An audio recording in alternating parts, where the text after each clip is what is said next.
Salut à tous, on se retrouve aujourd'hui pour parler du Paris Saint-Germain ce mercredi 19 février. On commence tout d'abord avec la soirée ce soir. C'est une soirée de Ligue des Champions avec 4 affiches bien sûr de barrage retour de Ligue des Champions. Mais nous, ce qui nous intéresse, c'est la deuxième rencontre, là, le PSG contre Brest. Un petit rappel au match aller. Brest avait pris un 3-0 à domicile contre Paris. Donc là, c'est le match retour. Le PSG à domicile au Parc des Princes, 21h le coup d'envoi. Il va falloir faire le taf. L'objectif, bien sûr, c'est pas de faire nul. Et voilà, tu as gagné 3-0 à l'aller, ça passe. L'objectif, c'est bien sûr de gagner ce soir et de gagner les deux matchs de barrage, bien sûr, contre le Stade Brestois.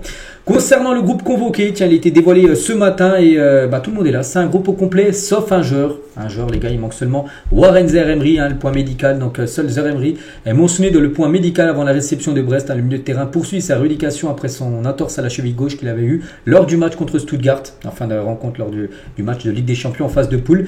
Sinon, tout le monde est là. Kvaratskhelia, Donnarumma, Beraldo, Nuno Mendes, Lucas Hernandez ou même João Neves. Bien sûr, c'est le groupe au complet. Ça, c'est une bonne nouvelle parce que on sait qu'il y a des années à Paris, les gars, en février, souvent, il manquait pas mal de joueurs, des joueurs importants lors des matchs importants de Ligue des Champions.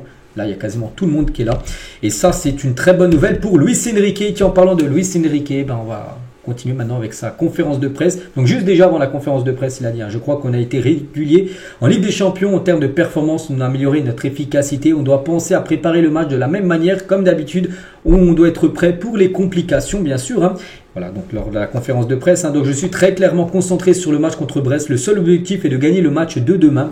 Notre travail consiste à penser ce match comme une obligation de gagner dès le départ. L'ambiance sera celle d'un soutien absolu, bien sûr. Commencer le match comme s'il y avait 0-0 en tête.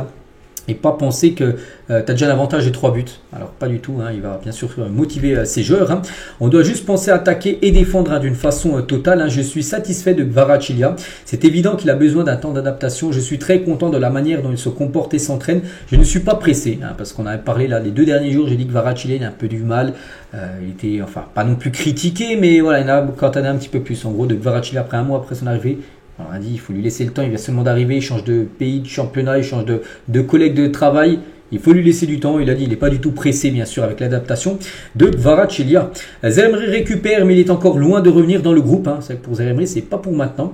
Nous ne prendrons pas de risque avec des joueurs de la dynamique, bien sûr, de l'équipe. Donc voilà, quand il sera prêt, il reviendra dans l'effectif. J'essaie d'équilibrer ce qu'il se passe en dehors du contexte de l'équipe. En début de saison, vous vouliez placer Barcola dans une autre galaxie. J'essaie de calmer les choses. Dembélé dans un état très agréable en ce moment. Il faut maintenir, bien sûr, le calme.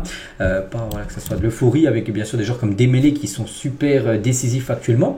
Il y a des hauts et des bas, il ne faut rien exagérer, il faut équilibrer, c'est mon travail. Quand il te manque de la confiance, je t'en donne et vice versa. Tu crois que je suis devin, je ne fais pas de prédiction, je me maintiens sur ce que j'ai fait depuis le début. J'aime ce que je vois, ça me semble très intéressant. On s'approche du moment clé avec la Coupe de France et la Ligue des Champions, parce qu'on sait qu'une saison, une saison c'est long, mais voilà, de août jusqu'à quasiment janvier, les matchs de poule, Ligue des Champions, tout ça. Puis là, on bascule, on va dire, dans les matchs d'élimination directe où là, tu n'as plus le droit à l'erreur. Si tu perds, par exemple, Ligue des Champions sur 2 matchs, tu peux t'éliminer tout simplement. Donc, c'est là où vraiment commencent les saisons pour les grands clubs, les très grands clubs européens comme le PSG. C'est là vraiment la partie finale. C'est évident que les blessures font partie du foot et qu'on tente tous de les éviter. Warren a reçu un choc, par exemple. Là, on a des professionnels pour aider les joueurs, mais c'est parfois impossible, bien sûr, de les éviter, les blessures. On a besoin de ces profils comme Fabien Ruiz ou autres. Il est capable de jouer à différents postes et d'avoir des performances de haut niveau. Je suis très content de mon effectif et en particulier de mon milieu de terrain. Ils peuvent encore s'améliorer parce qu'il a un milieu très bon avec Neves, Vitinha, Zaïre-Emery, Fabien Ruiz, les 4 et Kangini, de temps en temps même Désiré Doué qui peut jouer aussi au milieu de terrain. Il m'a eu aussi, j'ai oublié. Mais voilà, donc il est très content du niveau, bien sûr, des milieux parisiens. Il y a beaucoup d'éléments qui varient. On aime faire du turnover. On veut arriver au mois de mars avec le plus grand nombre de joueurs à notre disposition, que tout ne dépende pas que d'un seul joueur, bien sûr. Et c'est pour ça que là, c'est une bonne nouvelle parce qu'il a le groupe quasiment complet. Luis Enrique. Donc voilà toutes les déclarations d'Enrique. Il y avait également Fabien Ruiz qui est en conférence de presse également. Il y a toujours un joueur et le coach. Avant un match de Ligue des Champions, alors quand c'est un match de Ligue 1, il y a seulement Luis Enrique, voilà le coach.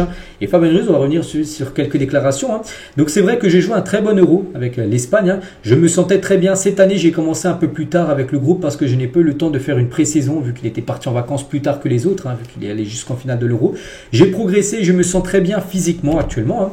On s'amuse beaucoup parce qu'on a souvent le ballon. C'est ce que demande l'entraîneur, avoir la possession, et c'est ce qui me plaît le plus. Je n'aime pas courir après le ballon, s'identifie sur ça. C'est quelque chose de positif pour notre équipe et moi-même, bien sûr, d'avoir la possession possession. Et c'est quand tu as la possession, bah, c'est plutôt l'équipe en face bien sûr qui court pour récupérer la balle. Hein. C'est ce que demande l'entraîneur de faire ce qui est bon pour moi et le club. J'essaie de lui rendre la confiance. Hein. Je me sens pas comme un leader ou une pièce importante du PSG. J'essaie de donner tout simplement la meilleure version de lui-même. Hein. On est une équipe jeune, on a l'envie de faire de grandes choses. Hein. On a des joueurs avec plus d'expérience, mais c'est assez similaire entre la sélection et ici.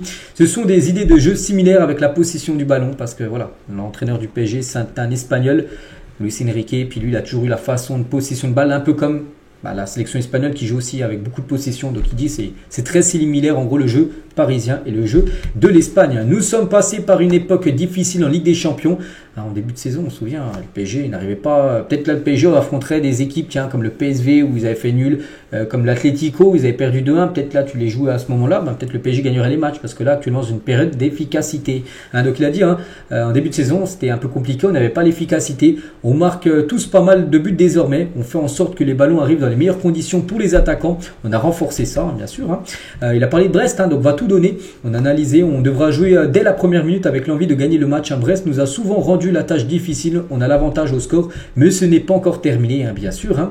Ma prolongation de contrat, il a dit j'ai encore 2 ans de contrat, je suis très content ici dans cette ville de Paris, on se sent bien avec ma famille, mais je ne vais pas aborder ce thème pour l'instant. Voilà, donc lui, il réagissait au match, tout ça, mais voilà, parler de la prolongation pour l'instant de Fabien Ruiz.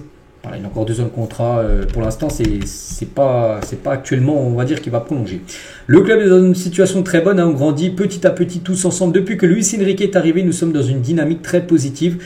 On a une belle année. On a fait une belle année l'an dernier, même si on n'a pas eu ce qu'on voulait en Ligue des Champions, parce que voilà, le PSG s'est fait éliminer en demi contre Dortmund, qui était totalement à la portée de Paris. On va pas se mentir, les gars, les 2 matchs, Dortmund a été très efficace. PSG a touché, 7 fois, je crois, les poteaux et les barres transversales lors des 2 matchs aller-retour. Voilà, donc c'est quand même fou ce qui s'est passé, mais bon, c'est comme ça. L'entraîneur me donne une confiance assez forte, c'est important pour moi, j'essaie d'être disponible pour jouer autant que possible. On a un effectif très bon et large. Et si on a le meilleur milieu d'Europe, non, je ne pense pas. On a des jeunes joueurs qui ont encore une longue carrière devant eux. On se comprend très bien. On fait une très belle saison. On espère être parmi les meilleurs en fin, bien sûr, de saison. Et je l'ai toujours dit, j'ai toujours eu une bonne relation avec Luis Enrique. Il n'y a jamais eu de problème. Quand Luis Enrique est arrivé, je savais que c'était l'un des meilleurs entraîneurs du monde. C'est le premier qui m'a convoqué en sélection. Et toujours avec Fabienne. Donc, peu importe qui met le but ou donne la passe décisive, on se voit comme en ensemble. Qui marque au fond, ça nous est un peu égal. Chacun fait son travail, c'est normal que ce soit les attaquants qui marquent, tout fonctionne comme ensemble. Voilà, toutes les déclarations également de Fabien Ruiz en conférence de presse avec Luis Enrique, c'était hier. On bascule maintenant sur la composition. Donc d'après le journal L'équipe, ça devrait ressembler à ça avec Donnarumma au but, Nuno Mendes, Pacho, Marquinhos, Hakimi. Donc Fabien Ruiz, qui est en conférence de presse titulaire avec Vitinha, Neves et devant Barcola, Dembélé et Désiré Doué. Voilà, c'est ça l'équipe, ils ont envoyé cette compo. Et la compo probable du journal Le Parisien, aussi qui suit énormément le PSG. Donc lui, un petit changement, donc le gardien défense, ok, enfin c'est la même que l'autre compo. Milieu de terrain, c'est pareil, il y a juste Kvaratskhelia, eux, qui mettrait titulaire Kvaratskhelia, avec Dembélé et Barcola. Et en gros, le seul doute, ce serait soit Kvaratskhelia ou soit Désiré Doué dans le 11 de départ. Moi, je pense plutôt que Kvaratskhelia commencera titulaire, vu qu'il a commencé sur le banc lors du match contre Toulouse samedi dernier. On verra. Après, on sait qu'avec Luis Enrique, il peut avoir aussi des autres surprises parce qu'il peut faire une petite surprise avant le début de la rencontre. Eric Roy, qui est en conférence de presse. Aujourd'hui, le PSG est une véritable équipe. Quand on regarde 80% de l'effectif à moins de 23 ans à Paris, c'est-à-dire qu'ils ont construit une équipe pour les 6, 7, 8 années à venir. C'est assez impressionnant ce qu'est en train de réaliser, bien sûr, l'équipe parisienne. Et concernant le PSG, qui a quand même de fortes chances de se qualifier pour les 8e de finale, n'oubliez pas que Paris, ça sera soit Liverpool, soit le Barça, s'il y a qualification, est ce qu'on espère. Donc le PSG, n'oubliez pas dans ce tableau, voilà, dans la partie tout en haut à gauche, si vous cherchez Paris, voilà, Paris-Brest, donc il y a des chances que Paris se qualifie, on espère, et ça sera soit Liverpool et le Barça. Et voilà, en cas de qualification, on peut voir déjà en quart qui tu pourras affronter, soit Bruges ou soit ça peut être un Liverpool ou Aston Villa. Voilà, pour PSG. Donc si tu arrives par exemple déjà à éliminer Brest, on va aller déjà en première étape. Après, je sais pas, si tu arrives à éliminer soit Liverpool, Barça, ce qui est possible, même si c'est des 2 gros morceaux, bien sûr, si c'est faisable. Après, tu peux avoir Bruges, par exemple, un PSG Bruges peut-être en quart, ou un PSG Lille ou Aston Villa. Bon, on voit loin, bien sûr, mais voilà, quand même le tableau, les équipes que pour affronter le PSG. Bon, il faut y aller bien sûr étape par étape. Concernant le programme pour les prochains matchs, donc là on a parlé bien sûr du match contre Brest, mais pas le prochain, c'est le 23, c'est dans 4 jours, c'est dimanche contre l'équipe de Lyon. à Lyon. Voilà pour un match de Ligue 1. On espère bien sûr que le PSG continuera sa série d'invincibilité à l'extérieur en Ligue 1 à plus de 35 matchs. Le record c'est 38 matchs. Une grosse équipe c'est l'AC Milan en 91-93. Voilà, c'est vrai que ne pas perdre à Lyon un dimanche sera un magnifique résultat. On continue juste avec quelques infos mercato aussi qui sont tombées là récemment. Le PSG s'intéresse toujours à Lookman, qui a éliminé hier la Ligue des Champions.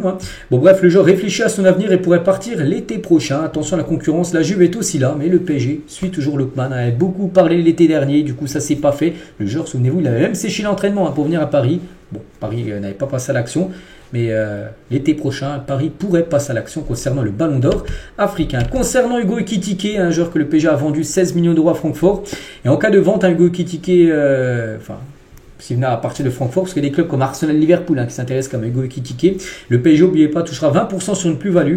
Voilà, s'il est vendu 50 millions d'euros, donc de 16 à 50, tu calcules le prix, et ben le PSG touchera 20% de cette somme-là, sur la plus-value bien sûr faite sur Hugo Ekitike. Le Bayern aussi, Leverkusen va acheter Mukiele. N'oubliez pas que ce joueur, il appartient à Paris, il a été prêté à Leverkusen, on l'a un peu oublié, Mukiele. Et Mukiele devrait reste au club allemand de se mettre d'accord avec le PSG pour l'acheter, parce que là il est prêté, maintenant il va falloir débourser une somme. Enfin, Leverkusen doit payer maintenant à Paris pour s'ils veulent conserver le joueur à 100%. Aujourd'hui, toujours, tiens aussi, en ce 19 février, c'est l'anniversaire de Kang In-lee. Il fait aujourd'hui ses 24 ans. Bon, annoncé normalement remplaçant ce soir. On devrait certainement le voir rentrer en cours de jeu, Kang In-lee. Donc, bon anniversaire à lui. Et on espère en cadeau, bien sûr, une qualif pour les huitièmes de finale. Et on finit, bien sûr, en revenant sur les 4 matchs. Mais nous, surtout, ce qui nous intéresse, Paris-Brest. Le score, le pronostic. Donc moi je vais partir sur une victoire du PSG ce soir contre Brest avec une belle victoire 3-0 comme au match aller. Ce serait bien sûr un magnifique résultat. Donc voilà ce qu'il y avait à dire. J'espère que ça vous a plu. On se retrouve demain, bien sûr, on fera le débrief de la rencontre de ce soir. À demain.